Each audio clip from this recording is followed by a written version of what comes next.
আসসালামু আলাইকুম। শুরু করছি আজকের খবর। আপনারা শুনছেন ডেইলি নিউজ 20।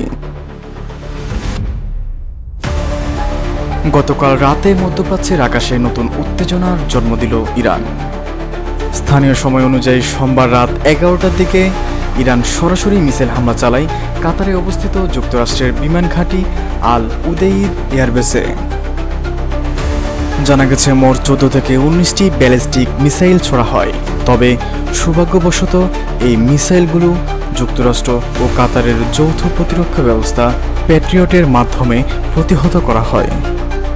হামলার পূর্বে ইরান কাতার ও যুক্তরাষ্ট্রকে টেলিফোনে সতর্ক করেছিল বলে দাবি করা হয়েছে।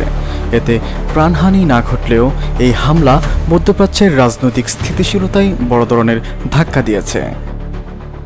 যুক্তরাষ্ট্রের প্রেসিডেন্ট এই হামলাকে দুর্বল ও পূর্ব পরিকল্পিত বলে অভিহিত করেছেন। অপরদিকে ইরান জানায় এটি ছিল একমাত্র প্রতিরোধমূলক পদক্ষেপ। কাতার সরকার একে আন্তর্জাতিক আইন লঙ্ঘনের শামিল বলে নিন্দা জানিয়েছেন। বিশ্লেষকরা বলেছেন এই হামলার মাধ্যমে স্পষ্ট হয়েছে মধ্যপ্রাচ্য এখন এক নতুন দ্বন্দ্বের মুখোমুখি। সম্মানিত দর্শক শ্রোতাবৃন্দ, ইরানের সর্বশেষ আপডেটগুলো পেতে এখনই আমাদের চ্যানেলটিকে সাবস্ক্রাইব করুন। কমেন্ট করুন আপনার মূল্যবান মতামত। কি ঘটতে যাচ্ছে পরবর্তী আপডেটে। ততক্ষণ পর্যন্ত সুস্থ থাকুন, ভালো থাকুন। Take care, bye by.